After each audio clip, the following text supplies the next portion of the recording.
Hello friends, गद्दीगढ़ area world में आपका स्वागत है। और आज इस वीडियो में हम देखेंगे फ्रेंड कि 17वीं विधानसभा चुनाव उत्तर प्रदेश में गद्दीगढ़ एरिया समाज की क्या परफॉर्मेंस रही थी, कहाँ कहाँ कमियां रही थी, कहाँ पार्टी ने हमको इग्नोर किया, कहाँ हमारी कुछ गलतियां रही। तो फ्रेंड वो सारी डिटेल हम इस वीडियो में देखेंगे। तो फ्रेंड आपका स्वागत है फिर से गद्दीगढ़ एरिया वर्ल्ड चैनल पे फ्रेंड्स। और मेरा सभी दोस्तों से, सभी सब्सक्राइबर से अनुरोध है कि इस वीडियो को ज़्यादा से ज़्यादा शेयर करें और साथ में इस वीडियो को अपने सभी फेसबुक ग्रुप्स पर, व्हाट्सएप ग्रुप पर शेयर करें ताकि 2022 के चुनाव में हम ये गलती ना कर सकें। तो फ्रेंड, और इस चैनल को सब्सक्राइब करना ना भूलें। तो फ्रेंड, सबसे पहले हम देखेंगे कि तो जो 2017 में विधानसभा के चुनाव हुए थे उत्तर प्रदेश में, तो उसमें कितने विधायक जीत कर आए थे। तो फ्रेंड वो आए थे 2 विधायक, मात्र 2 विधायक जीत कर आए थे फ्रेंड। तो ये देखिए संख्या बहुत कम है। जैसे कि आप जानते हैं कि उत्तर प्रदेश में गद्दीगढ़ एरिया कम्युनिटी की जो जनसंख्या है वो लमसम फ्रेंड 2% के करीब है। तो 403 सीटें हैं, तो इसका मतलब 4 दूनी 8, लमसम आपका फ्रेंड 8 विधायक जीत कर आने चाहिए जब हम अपने रेशियो के प्रोपोर्शनल होंगे। तो फ्रेंड ये देखिए, हम तो ये मान के चलिए फ्रेंड कि 8 होने चाहिए, 2 हैं, यानी कि 1/4 ही हैं अभी जितने हमें होने चाहिए उसके। तो फ्रेंड देख लेते हैं जो लोग जीत कर आए थे कौन कौन थे। तो फ्रेंड पहला नाम है चौधरी मथुरा प्रसाद पाल जी का। ये पूर्व में भी कई बार विधायक रह चुके हैं अलग अलग पार्टी से। तो फ्रेंड ये सिकंदरा सीट कानपुर देहात से जीते थे। इनको 87,557 वोट मिले थे और जिस पार्टी से जीते थे वो भाजपा पार्टी थी, भाजपा से ये जीते थे। और फ्रेंड जो इनका प्रतिद्वंदी था उससे ये 38,103 वोट से जीते थे, यानी कि 38,103 वोट से ये जीते थे। उसके बाद फ्रेंड दूसरा नाम आता है प्रोफेसर SP सिंह बघेल का। ये टोंडला फिरोज़ाबाद सीट से चुनाव लड़े थे भाजपा पार्टी से और इनको 1,18,386 वोट मिले थे। और जो इनका प्रतिद्वंदी था उस प्रतिद्वंदी से फ्रेंड ये 56,000 लमसम वोटों से जीते थे। तो फ्रेंड जो SP सिंह बघेल हैं ये उन विधायकों में शामिल हैं जिन्होंने 2017 में एक आउटस्टैंडिंग परफॉर्मेंस या बहुत ज़्यादा अंतर से जीतने वाले विधायकों की लिस्ट में ये शामिल हैं। अब फ्रेंड देख लेते हैं जो बाई इलेक्शन जो चुनाव हुए थे। तो फ्रेंड बाईपोल भी बोल देते हैं इसको। तो उनमें फ्रेंड देखिए हमारे कम्युनिटी के 3 लोग जीत कर आए थे और जिसमें इन 3 कम्युनिटी के लोगों ने 2 लोग तो 2 अपनी बरादरी के विधायकों को ही रिप्लेस करके आए थे। अच्छा, जिन लोगों को नहीं पता फ्रेंड ये बाईपोल इलेक्शन क्या होता है, ये बाई इलेक्शन होता है, तो फ्रेंड मैं आपको बता दूं, अगर कोई विधायक इस्तीफ़ा दे देता है या कोई दूसरा चुनाव दे रहा है या वो उसका स्वर्गवास हो गया है तो फ्रेंड क्या होता है कि वो सीट खाली हो जाती है, फिर वहाँ पे दोबारा से चुनाव किया जाता है, कराया जाता है। तो फ्रेंड देखिए यहाँ पर स्वर्गीय चौधरी मथुरा प्रसाद पाल जी का स्वर्गवास हो गया था। तो फ्रेंड ये सिकंदरा कानपुर देहात की सीट खाली हो गई थी। तो फ्रेंड 2 साल बाद 2019 में यहाँ पर चुनाव कराया गया जिसमें चौधरी अजीत सिंह पाल जो कि मथुरा प्रसाद पाल जी के पुत्र हैं वो जीत कर आए थे भारतीय जनता पार्टी से। दूसरा नाम आता है फ्रेंड चौधरी प्रेमपाल सिंह धनगर का। तो इन्होंने प्रोफेसर SP सिंह बघेल को रिप्लेस किया था टोटला फिरोज़ाबाद सीट से। ये 2020 में चुनाव हुआ था, तो ये भारतीय जनता पार्टी के चेहरे थे और यहाँ से जीत कर आए थे। तो मैं आपको बता दूं friend, professor SP Singh Baghel ने विधानसभा का चुनाव छोड़ दिया था, उस सीट से इस्तीफ़ा दे दिया था और ये आगरा सीट से लोकसभा का चुनाव जो कि 2019 में लड़े थे और वहाँ से जीत कर आए थे, तो ये सीट खाली हो गई थी। तीसरा नाम आता है फ्रेंड राजकुमार पाल जी का। तो ये नया चेहरा है और नई पार्टी है, अपना दल से ये गद्दीगढ़ एरिया कम्युनिटी के पहले विधायक हैं। तो फ्रेंड इन्होंने संगम लाल गुप्ता को रिप्लेस किया था क्योंकि संगम लाल गुप्ता जी जो हैं ये तेली समाज से आते हैं और फ्रेंड ये लोकसभा का चुनाव लड़े थे 2019 में, तो ये सीट खाली हो गई थी। तो फ्रेंड इस सीट पर राजकुमार पाल जी को रिप्लेस किया गया, चुनाव लड़ाया गया और यहाँ पर जीत कर आए थे, भारी मतों से जीते थे। तो प्रतापगढ़ सदर सीट से जीते थे। और फ्रेंड मैं आपको बता दूं कि प्रतापगढ़, पूरे प्रतापगढ़ ज़िले में पहले गद्दीगढ़ एरिया कम्युनिटी के ये पहले पॉलिटिशियन हैं। यानी कि पहले विधायक हैं जो विधायक बन पाए। उसके बाद देख लेते हैं friend runner up. Runner up का मतलब क्या है, जो सेकंड पोजीशन पर आए, ठीक है। इनकी जीत के लिए फ्रेंड इनको क्या करना था, कुछ मेहनत करनी थी। इनको क्या मेहनत करनी थी फ्रेंड, इन्होंने तो जैसा करना था वैसे की, लेकिन जनता ने इनका साथ नहीं दिया, या दिया कुछ लोगों ने दिया जिनका पॉलिटिकल व्यू था। तो फ्रेंड मैं इसमें बताता हुआ चलूँगा आपको कि कैसे कैसे जीत का सिलसिला रहा। और साथ में फ्रेंड 7 हमारी कम्युनिटी के लोग, अगर सपोज़ करिए फ्रेंड ये जीत जाते तो हमारे लमसम फ्रेंड 9 विधायक जीत कर आते। ये सेकंड पोजीशन पर रहे थे। और फ्रेंड मैं आपको इसके साथ और बता दूँ, इनका जो रिकॉर्ड है सेकंड पोजीशन पर आने का वो वर्स्ट है, यानी कि ख़राब है। क्यों? क्योंकि जीत का अंतर बहुत ज़्यादा है, ठीक है फ्रेंड। तो इसमें आप देखिए फ्रेंड कौन कौन लोग हैं 7 जो विधायक जीत कर आए हैं। तो इसमें पहला नाम आता है चौधरी निरंजन सिंह धनगर का। ये बलदेव मथुरा की सीट से लड़े थे चुनाव, और इनको 74,965 वोट मिले थे। और जो कैंडिडेट जीता था उनसे इनका डिफरेंस था 13,208 वोट का। ये आरएलडी जो अजीत सिंह की पार्टी है उससे ये चुनाव लड़े थे। दूसरा नाम आता है फ्रेंड संपत देवी पाल का। तो फ्रेंड इसमें थोड़ा मिस्टेक हो गया है, ये मानीपुर से चुनाव लड़ी थी, इनको 40,176 वोट मिले थे।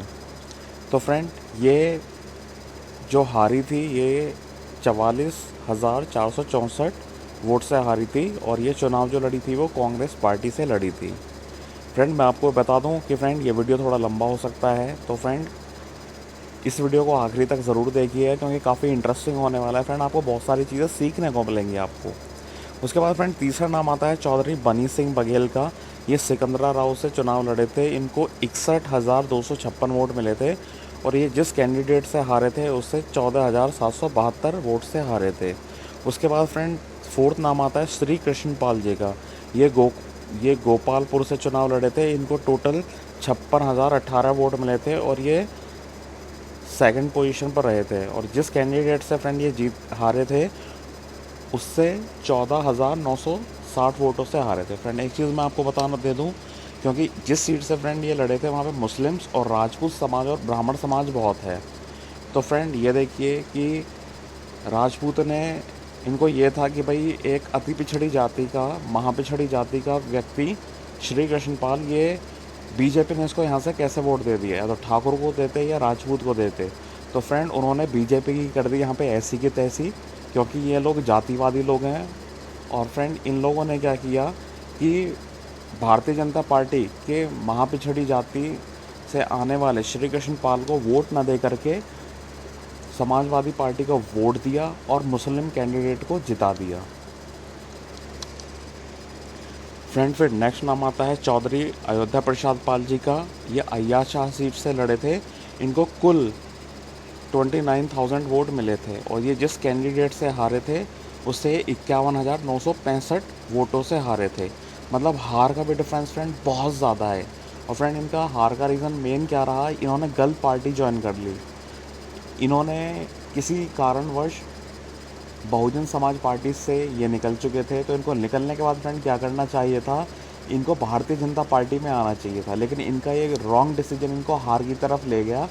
जो व्यक्ति लगातार 21 साल विधायक रहा हो, 4 बार विधायक रहा हो, उसके लिए फ्रेंड ये राजनीति में रहते हुए काफ़ी सफ़र हो गया था। तो उनको फ्रेंड ध्यान देना चाहिए था कि मुझे किस जगह जाना है, किस चीज़ का दौर चल रहा है, कहाँ को गंगा बह रही है।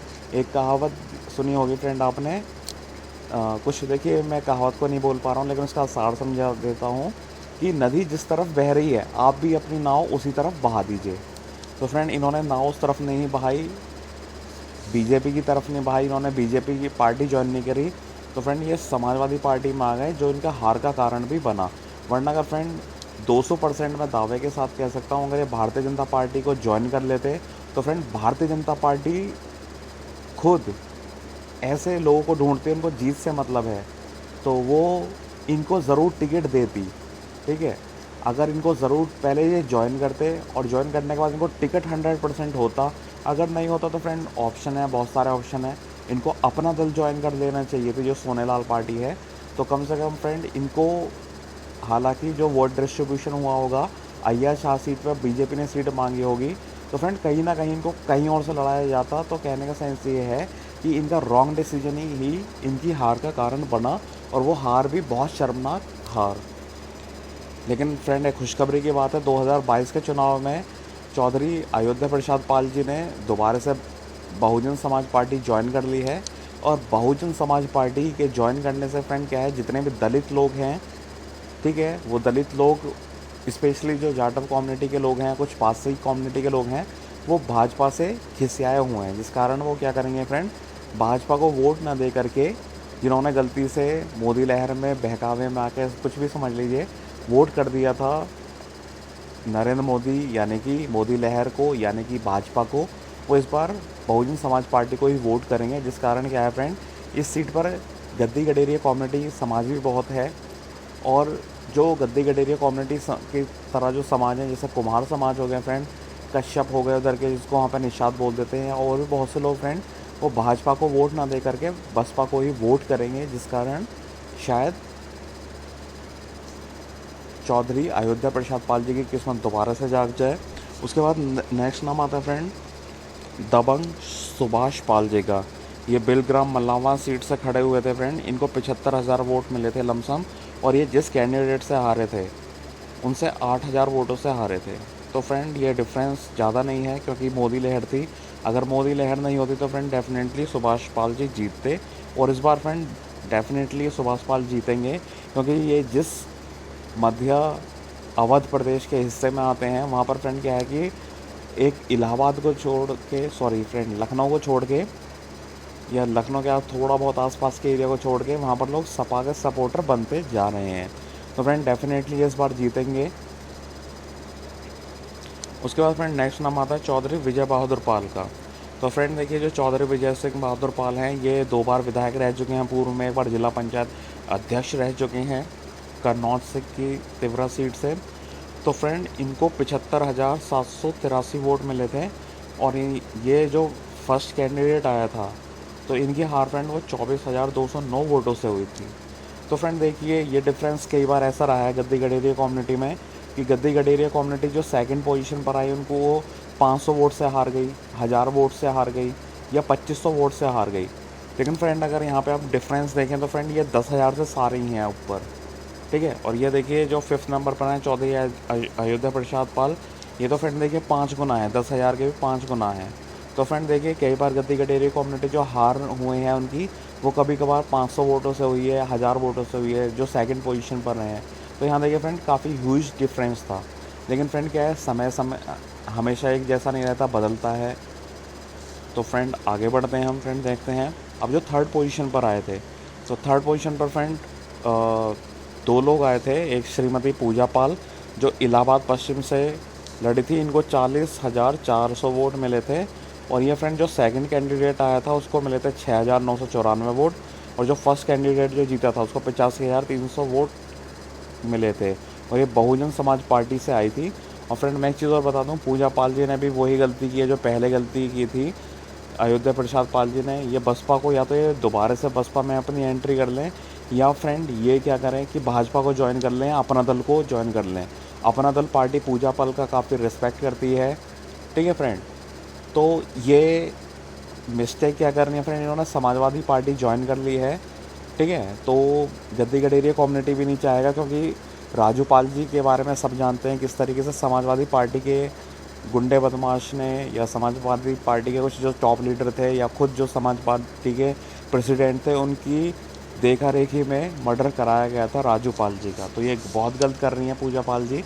पूजा पाल जी को या तो दोबारा से बसपा में आ जाना चाहिए, या भाजपा में चले जाएं, या अपना दल में। तो डेफिनेटली इनकी जीत पक्की होगी। उसके बाद फ्रेंड नेक्स्ट नाम आता है राजा बेटी बघेल का। तो ये एतमादपुर से चुनाव लड़ी थी, इनको 43,729 वोट मिले थे, और जिस कैंडिडेट से सेकंड पोजीशन पर था उसको 89,877 वोट मिले थे, और जो कैंडिडेट जीता था उसको 1,37,105 वोट मिले थे। तो फ्रेंड एक चीज़ और मैं आपको बताना चाहूँगा, एतमादपुर से 3 लोग लड़े थे। तो फ्रेंड देखिए, ये जो 3 लोग एक सीट से लड़ जाते हैं ना, चाहे इंडिपेंडेंट लग रहे हैं छोटी मोटी पार्टी से, ये सिर्फ समाज को गिराने का काम करते हैं, हराने का काम करते हैं। और ये जानबूझकर इनको कोई पेड करता है, पैसे देता है कि बड़ी पार्टी के से अगर टिकट मिल गया है तो तुम छोटे छोटे वो बन कर के उसको वोट कटिंग का काम करो। तो फ्रेंड और देखेंगे एतमादपुर से कौन कौन लोग लड़े थे। अब देख लेते हैं फ्रेंड नेक्स्ट जो फोर्थ पोजीशन पर आए थे। तो फोर्थ पोजीशन पर 5 लोग आए थे। कौन कौन से थे? एक थे धर्मराज धनगर जी, कोराओं से लड़े थे इंडिपेंडेंट। इनको देखिए फ्रेंड 5131 वोट मिले थे। उसके बाद राजा रामपाल जी, ये महाराजपुर से चुनाव लड़े थे फ्रेंड, और ये कांग्रेस पार्टी से चुनाव लड़े थे। इनको 18,505 वोट मिले थे। तो काफ़ी फ्रेंड 2 बार सांसद रह चुके हैं, 1 बार विधायक रह चुके हैं राजा रामपाल जी। तो फ्रेंड देखिए किस्मत कितना मोड़ ले लेती है कि इंसान को हरा भी देती है और जिता भी देती है। तो राजा रामपाल जी को क्या करना चाहिए था फ्रेंड? वही वाली बात है, जहाँ को गंगा बह रही है वहीं पर अपनी नाव उसी दिशा में चलाओ। इनको क्या करना चाहिए था फ्रेंड? इनको रीता बहुगुणा जोशी की तरह इनको क्या करना चाहिए था? भाजपा में आ जाना चाहिए था। तो भाजपा इनको फ्रेंड 100% वोट देती और कानपुर की किसी ना किसी सीट से फ्रेंड ये इनको खड़ा करती और ये जीत पक्की हो जाती। उसके बाद फ्रेंड नेक्स्ट नाम आता है सुरेश कुमार पाल का। ये उन्नाव से खड़े हुए थे इंडिपेंडेंट। इनको 4875 वोट मिले थे। ठीक है फ्रेंड, ये सभी कैंडिडेट 4th पोजीशन के हैं। उसके बाद फ्रेंड नेक्स्ट नाम आता है जयप्रकाश पालसा का। तो फ्रेंड ये छर्रा से खड़े हुए थे और इनको 2500 वोट मिले थे। तो फ्रेंड देखिए 2500 वोट तो फ्रेंड बहुत कम है। जिला पंचायत सदस्य के चुनाव में या ब्लॉक प्रमुख की तो नहीं फ्रेंड, जिला पंचायत के चुनाव में इनको लड़ना चाहिए था। लेकिन फिर भी फ्रेंड सही है कि छर्रा से लड़े हैं। छर्रा से क्योंकि कोई फ्रेंड अपनी कम्युनिटी का कैंडिडेट नहीं था, तो ये इनका लड़ना भी बहुत ज़रूरी था। उसके बाद देखिए फ्रेंड मिथिलेश पाल, ये मीरापुर से लड़ी थी, जो कि मुजफ्फरनगर की एक सीट है आरएलडी पार्टी से। इनको 22,670 वोट मिले थे। तो फ्रेंड यहाँ पर इनके साथ क्या गड़बड़ी हुई फ्रेंड कि इनके साथ फ्रेंड सबसे बड़ी गड़बड़ तो ये हुई कि इन्होंने फ्रेंड कुछ वर्क से लोग कुछ सेटिस्फाइड नहीं थे। और दूसरा फ्रेंड क्या था कि Bharatiya Janata party RLD party को बिल्कुल गड्ढे में दबाना चाहती थी और वो काफ़ी हद तक दबाने में सफल भी रही। मात्र एक विधायक जीत कर आया था छपरौली से। तो फ्रेंड इसलिए क्या किया, जितने भी जाट वोटर्स थे उन्होंने क्या किया फ्रेंड, अपनी ही खुद समाज की पार्टी को वोट ना करके भाजपा को वोट किया।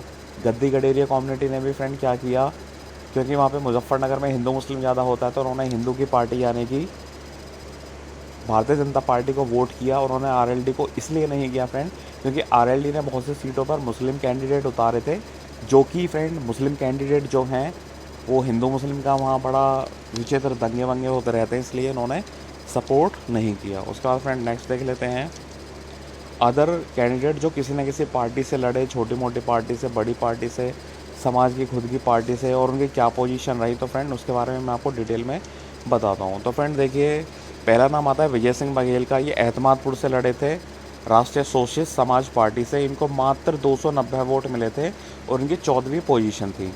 फ्रेंड 290 वोट मिले हैं। फ्रेंड आपके गांव में प्रधानी का चुनाव होता होगा, आपके यहाँ पे सभासदी का चुनाव होता होगा, आपके यहाँ पर पार्षदी का चुनाव होता होगा। तो फ्रेंड 290 वोट तो वहाँ पर भी नहीं मिल पाते। कितनी ख़राब पोजीशन है ये, मतलब ये मान के चलिए तो इनके चाचा ताऊ के लोगों ने इनको वोट कर दिया होगा। और ऐसी बात नहीं है गद्दी गडेरिया कम्युनिटी में ये ऐसे कैंडिडेट हैं, ऐसे हर कम्युनिटी में है। कुर्मी समाज में भी हैं, लोधा समाज में भी हैं, जाट में भी हैं, गुर्जर में भी हैं, फ्रेंड आपके ब्राह्मण समाज में भी हैं, राजपूत समाज में भी हैं, लोधा समाज में भी हैं, मुस्लिम में भी हैं। तो फ्रेंड ऐसे लोगों की कमी नहीं है।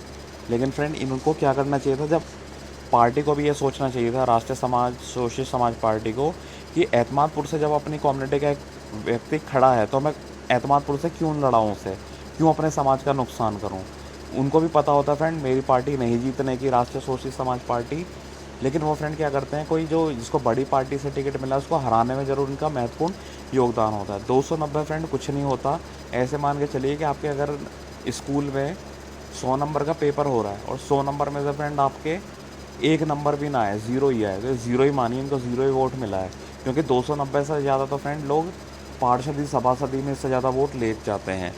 उसके फ्रेंड बाद नाम आता है सुरेश चंद्र बघेल का। तो फ्रेंड सुरेश चंद्र बघेल को आप जानते होंगे, 1992 में जो बाबरी मस्जिद का केस हुआ था, जिस बाबरी मस्जिद में फ्रेंड क्या आया था, कल्याण सिंह जी ने उसको गिराने के आदेश दिए थे, डायनामाइट लेकर पहुंच गए थे। AK-47 भी इनके साथ पास से बरामद हुई थी फ्रेंड। ये मथुरा की इंडिपेंडेंट यहाँ से चुनाव लड़े थे, इनको मात्र 661 वोट मिले और ये 10वीं पोजीशन पर रहे। फ्रेंड देखिए, शख्स तो बहुत ऊंचे कद के हैं, लेकिन फ्रेंड क्या होता है कि जो भारतीय जनता पार्टी है या RSS वगैरह है, तो फ्रेंड वो क्या करती है, ऊंची जाति को ज़्यादा प्रेफरेंस देती है, वरना फ्रेंड ये भी एक हीरा होते हैं आज की तारीख में। उसके बाद देखिए फ्रेंड, चंदन सिंह धनगर ये मार्च से खड़े हुए थे राष्ट्रीय सोशलिस्ट समाज पार्टी से, इनको मात्र 590 वोट मिले थे और 9वीं रैंक पर रहे थे। उसके बाद फ्रेंड देखिए, पारसनाथ धनगर ये सोलन सालोन से खड़े हुए थे RLD पार्टी से, इनको 1893 वोट मिले थे और ये 5वीं पोजीशन पर रहे थे। पोजीशन के हिसाब से देखा जाए तो फ्रेंड फिर भी सही है 5वीं पोजीशन पर, लेकिन अगर आप वोट देखें तो फ्रेंड वोट इतने वोट तक प्रधान ले जाता है और जीत कर आ जाता है। तो फ्रेंड देखिए, प्रधान इनको मैं आपको ये सजेशन देना चाहूँगा, चंदन सिंह धनगर जी को, ये मार्च से जिस भी गांव से बिलोंग करते हैं वहाँ से या जैसे भी, तो फ्रेंड वहाँ से इनको क्या करना चाहिए, अपने गांव का प्रधानी का चुनाव लड़ना चाहिए, BTC का चुनाव लड़ना चाहिए इनको। पॉलिटिक्स में आना ही है तो फ्रेंड क्यों बड़े पद पर आना चाह रहे हो, जब आपके वोट नहीं है, आप पता नहीं कैसे कैसे आप लड़ते हो, पैसा और बर्बाद करते हो। उसके बाद देखिए फ्रेंड, सॉरी आपके फ्रेंड, उसके बाद नेक्स्ट नाम आता है सुशील कुमार धनगर का। ये भी सालों से लड़ गए इंडिपेंडेंट। इनको पता था कि एक बंदे को RLD से टिकट मिला है तो मैं भी इसकी टांग काटने को भग जाऊं, तो इनको 1218 वोट मिले और उनकी 8वीं रैंक थी। तो फ्रेंड देखिए, अगर ये 5वीं और 8वीं रैंक पर रहे हैं, अगर ये दोनों का वोट मिला दिया जाए, अप्रॉक्सीमेट ये मान के चलिए फ्रेंड 1900 प्लस 1200 कितना हो गया, तो फ्रेंड 1900 और 1200 लमसम हो गया फ्रेंड आपका 3100 वोट। तो 3100 वोट में कुछ नाम भी कर लेते, लेकिन वो होती है फ्रेंड एक दूसरे की टांग पकड़ के खींचनी है। तो ये आप एग्जांपल देख सकते हैं, इसलिए मैंने बोल्ड में सजा के लिखा हुआ है, जिससे कि आपको ये देखें कि कैसे एक व्यक्ति की टांग खींचने के लिए सब समाज का नाम लेते हैं कि मैं समाज के लिए लड़ रहा हूँ, मैं समाज के लिए कर रहा हूँ, अपनी गद्दी गडेरिया कम्युनिटी का नाम करने के लिए कर रहा हूँ। तो फ्रेंड ये नाम करने के लिए नहीं, इनको सब पता होता है कि इसके साथ मैंने टिकट भरा है। तो फ्रेंड ये जानबूझ के हराने के लिए करते हैं लोग, इन लोगों से सावधान रहिए। उसके बाद फ्रेंड नेक्स्ट नाम आता है काली प्रसाद धनगर का। ये रॉबर्टगंज से खड़े हुए थे, CPI यानी कि कम्युनिस्ट पार्टी ऑफ इंडिया से। इनको 2550 वोट मिले थे और ये 6th रैंक पर रहे थे। उसके बाद फ्रेंड नेक्स्ट नाम आता है विजय सिंह पाल का। ये औरैया से खड़े हुए थे। ये राष्ट्रीय समाज पार्टी यानी कि RSPS पार्टी से, राष्ट्रीय समाज पार्टी जो कि महादेव जानकर साहब की पार्टी है, उससे खड़े हुए थे। इनको मात्र 554 वोट मिले थे और ये 10वीं पोजीशन पर रहे थे। तो फ्रेंड देखिए, इसमें 200, 300, 500, 1200 ये तो प्रधानी के चुनाव लड़ने वाले वोट हैं फ्रेंड। तो इनको प्रधानी का चुनाव लड़ना चाहिए, बड़े चुनाव में नहीं कूदना चाहिए इनको। उसके बाद फ्रेंड नेक्स्ट नाम देख लेते हैं गंगाराम पाल का। ये ज्ञानपुर से खड़े हुए थे, अजीत सिंह की पार्टी RLD से। इनको मात्र 1123 वोट मिले थे और 8th पोजीशन पर रहे थे। रघुराज पाल ये भदोही BEP कोई पार्टी है, उससे लड़े थे। इनको 570 के लमसम वोट मिले थे और ये 15वीं पोजीशन पे थे। उसके बाद देखिए फ्रेंड राजेंद्र पाल ये गरौठा, ये कोई पार्टी है JAM, इससे खड़े हुए थे। इनको लमसम 1200 के करीब वोट प्राप्त हुए थे और 5वीं पोजीशन पर रहे थे। उसके बाद फ्रेंड नेक्स्ट नाम आता है प्रदीप कुमार पाल का। ये मरियाहू से खड़े हुए थे राष्ट्रीय समाज पार्टी से और इनको फ्रेंड 543 वोट मिले थे और 17वीं पोजीशन थी। सोचिए फ्रेंड, 17वीं पोजीशन सबसे लास्ट पोजीशन है। उसके बाद फ्रेंड नेक्स्ट नाम आता है लाल कृष्ण पाल का। ये जौनपुर से PC यानी कि पीस पार्टी से खड़े हुए थे। 581 वोट मिले थे और 10वीं पोजीशन थी। चंद्रिका पाल मधुबन से खड़े हुए थे। ये इनको राष्ट्रीय समाज पार्टी से खड़े हुए थे। इनको 430 वोट के करीब मिले थे और इनकी 17वीं पोजीशन थी। उसके बाद ये फ्रेंड केशव पाल ये टमकुखी राज से खड़े हुए थे। ये POOPEP पार्टी से खड़े हुए थे। इनको 380 के करीब वोट मिले थे और ये 16वीं पोजीशन पे। तो फ्रेंड देखिए, 15वीं पोजीशन, 16वीं पोजीशन, 17वीं पोजीशन, 16वीं पोजीशन।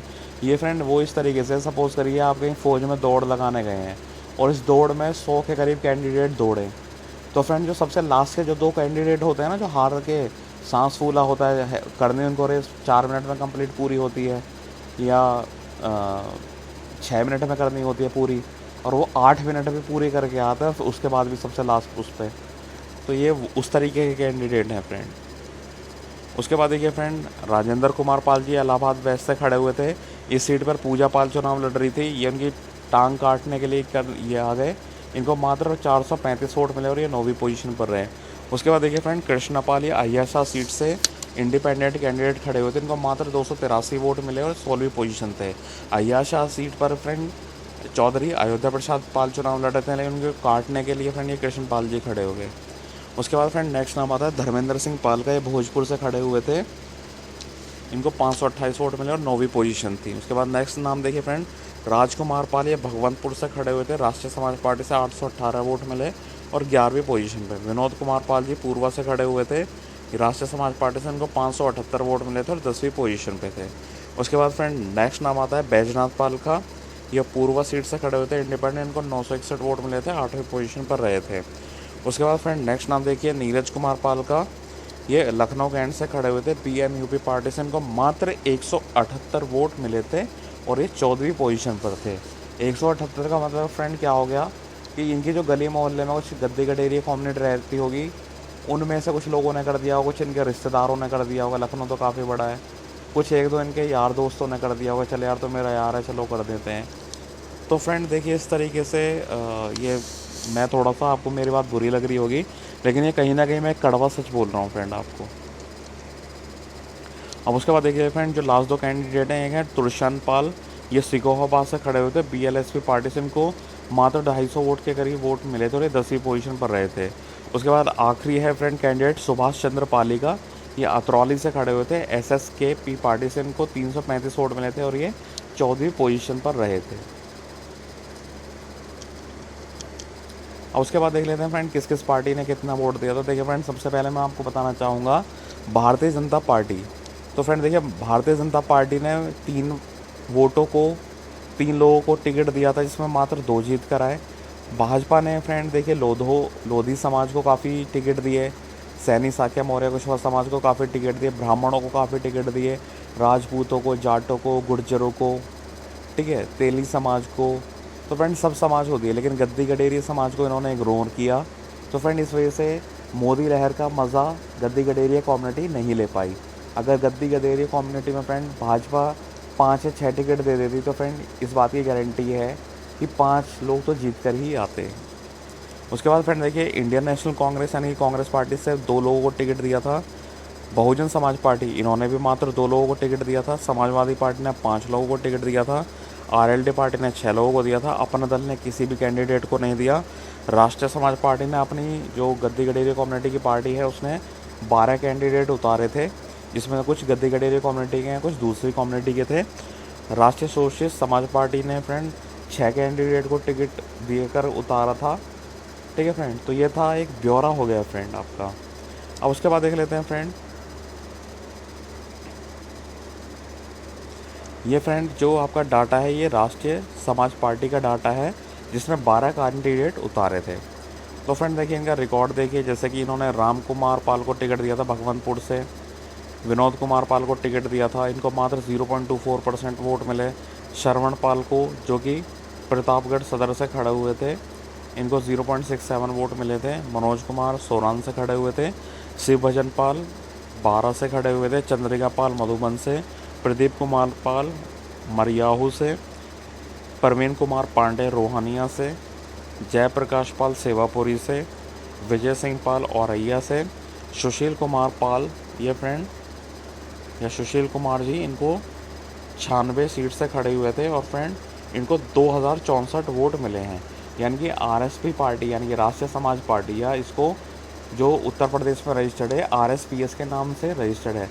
तो फ्रेंड इनमें कोई कैंडिडेट जो सबसे ज़्यादा वोट ले पाया, तो वो फ्रेंड सुशील कुमार जी थे और इस 6 पोजीशन पर रहेंगे। पोजीशन में देखिए फ्रेंड सबसे कम है, जो मतलब अगर आप देखेंगे जो राष्ट्रीय समाज पार्टी है उसमें सबसे बढ़िया जो परफॉर्मेंस रहा वो सुशील कुमार जी का, इसलिए मैंने फ्रेंड उसको ग्रीन कलर से हाईलाइटेड किया। और लास्ट नाम है फ्रेंड अनिल कुमार का, तो इनको 0.47 वोट मिले थे। तो देखिए फ्रेंड, ये जो वोट का परसेंटेज है ये मैंने इसलिए लिखा है फ्रेंड, क्योंकि अगर आपको लग रहा है भाई हमारे समाज की पार्टी है, ठीक है, तो आप फ्रेंड देखिए कम से कम आपको 20%, 10%, कम से कम फ्रेंड 10% तो वोट होना चाहिए आपके पास।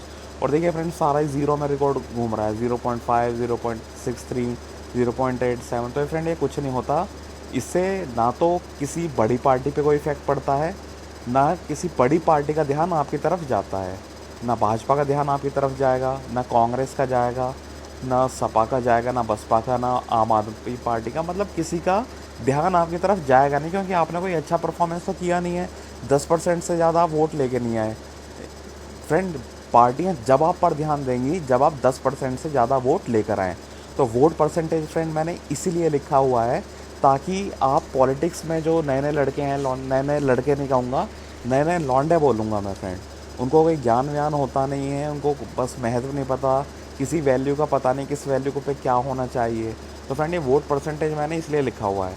बहुत से लोग बोलते हैं कि जब हमारी राष्ट्रीय समाज पार्टी या राष्ट्रीय सोशलिस्ट समाज पार्टी या लेबर सर्कुलर पार्टी या भारतीय सर्वोदय क्रांति पार्टी या ना जाने कितनी इस तरीके की पार्टियां हैं, तो फ्रेंड अगर वो चुनाव लड़ेंगे तो बड़ी बड़ी पार्टियों का ध्यान इनकी तरफ जाएगा।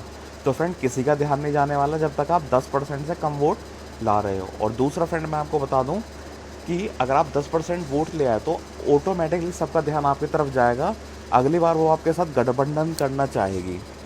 ठीक है फ्रेंड, तो इसमें सिर्फ और सिर्फ पैसे का वेस्टेज है। और फ्रेंड इसका एक रीज़न भी है कि इतना कम परसेंटेज क्यों मिला है। आप देखिए फ्रेंड, ये पूरी लिस्ट देखिए, इसमें मात्र प्रवीण कुमार पांडे जी जो हैं, जो 8वें नंबर पे हैं, रोहनिया बनारस से ये चुनाव लड़े थे। मात्र ये एक ब्राह्मण समाज के लोग हैं। राष्ट्रीय समाज पार्टी को क्या करना चाहिए, ब्राह्मणों को भी टिकट दे, राजपूतों को भी दे, जाट, गुर्जर, कुर्मी, लोधा, निषाद, सैनी, जाटव, कोसरी, मतलब जितनी सब जाती हैं सभी को टिकट दे, सभी को पद दे, सभी को जिलाध्यक्ष बनाए अलग अलग जिलों का। लेकिन फ्रेंड जो इसके पदवी अधिकारी थे उन लोगों ने क्या मूर्खता की, सारे पद खुद लेके बैठ गए, गद्दी गडेरी कम्युनिटी के लोग लेकर बैठ गए। तो जब फ्रेंड आप सारे पद खुद ही लेके बैठ जाओगे तो दूसरा पार्टी आपके पास क्यों आएगी भाई? वो आपको जिताने थोड़ी आई है, उनको कुछ फ़ायदा दिखेगा जब तो वो आपके पास आएगी। तो फ्रेंड अब नेक्स्ट हम देख लेते हैं फ्रेंड, एक और पार्टी है। तो फ्रेंड राष्ट्रीय सोशलिस्ट समाज पार्टी है, इसको जो उत्तर प्रदेश में रजिस्टर्ड है RSOPS के नाम से रजिस्टर्ड है। तो फ्रेंड इन्होंने 6 टिकट दिए थे, 6 टिकट दिए थे, जिसमें फ्रेंड इन्होंने भी क्या किया, इन्होंने भी वही मिस्टेक की। ज़्यादातर टिकट फ्रेंड इन्होंने गद्दी गडेरिया कम्युनिटी के लोगों को दिया, इसलिए फ्रेंड इनका जो परसेंटेज है ना वोट परसेंट, तो देखिए फ्रेंड इसमें कमलेश कुमार जो हैं, जो सरोजनी नगर से चुनाव लड़े थे, इनको मात्र 3378 वोट मिले हैं। और इनको परसेंटेज देखें तो फ्रेंड 1.17% मिला और ये 6th पोजीशन पर रहे थे। ठीक है फ्रेंड, राष्ट्रीय समाज पार्टी से भी कोई 6th पोजीशन पर रहा था। लेकिन फ्रेंड पोजीशन से ज़्यादा महत्व रखता है आपका वोट कितना परसेंटेज मिला है। तो फ्रेंड देखिए 10% किसी को भी नहीं मिला, तो यहाँ पर भी सेम मिस्टेक है। सारे पद इन्होंने क्या किया है, जिलाध्यक्ष हो गए, पश्चिम उत्तर प्रदेश, मध्य उत्तर प्रदेश, पूर्वांचल के, मतलब सारे पद इन लोगों ने क्या किया, सारे ही पद इन्होंने गद्दी गडेरिया कम्युनिटी को दे दिए। वो ना दूसरी बिरादरी में जाते, अपनी अपनी बिरादरी में घूमते रहते हैं गद्दी गडेरिया कम्युनिटी में। तो फ्रेंड इसकी वजह से ये इनका हार का कारण है। तो फ्रेंड मैं आपको ये बताना चाहूँगा कि गद्दी गडेरिया कम्युनिटी के इतने विधायक नहीं बन पाते जितनी उत्तर प्रदेश में पार्टी हैं। और दूसरी बात मैं आपको बता दूँ फ्रेंड कि अगर इन पार्टियों को जीतना है तो सभी बिरादरियों को टिकट दीजिए, सभी बिरादरियों को पद दीजिए, जिलाध्यक्ष, प्रदेश अध्यक्ष, राष्ट्रीय अध्यक्ष, इस तरीके से बड़े बड़े पद दीजिए। हाँ, जो महत्वपूर्ण पद हैं 1-2, ठीक है, तो वो आप अपने पास रखिए। सारे पद अपने आप ले लोगे, सारे अपने बिरादरी के लोगों को टिकट दोगे तो आप जीत नहीं पाओगे। क्योंकि फ्रेंड आपकी बिरादरी भी क्या है फ्रेंड, 4 पलड़ों में बटी हुई है। जितनी पार्टी हैं उसमें जो भाजपा के सपोर्टर हैं वो भाजपा को ही वोट करेंगे, जो सपा के हैं वो सपा को, जो बसपा के हैं बसपा को, जो आम आदमी पार्टी के हैं वो आदमी पार्टी को। तो फ्रेंड आप उनको कैसे आकर्षित करोगे फ्रेंड, तो आपको खुद का ही अपने समाज का वोट नहीं मिल पाता। तो फ्रेंड आप हर तरीके के चुनाव लड़वाइए, ग्राम प्रधान से लेके पार्षदी का, सभासदी का, नगर निगम का, और आपके फ्रेंड मेयर का चुनाव होता है, नगर पालिका अध्यक्ष का होता है, विधायक का, सांसद का, हर तरीके का आप फ्रेंड चुनाव लड़ाइए, तो जब भी आप सक्सेसफुल हो जाओगे, वरना चलाते रहो हवा में तीर। तो फ्रेंड आई होप ये वीडियो आपको पसंद आया होगा फ्रेंड। इस वीडियो को लाइक करें, शेयर करें। थोड़ा लंबा हो गया वीडियो, लेकिन फ्रेंड जानकारी बहुत अच्छी है। 2022 की आगे की रणनीति क्या करनी है उसके लिए भी मैं वीडियो बनाऊंगा फ्रेंड। कहाँ मिस्टेक करनी है, किस पॉलिटिशियन को कहाँ हाथ पैर मारना चाहिए, कौन कौन सी सीटें जहाँ पर हम अच्छी दावेदारी कर सकते हैं बड़ी पार्टियों से। तो friend thank you very much. Subscribe करना ना भूलें फ्रेंड चैनल को।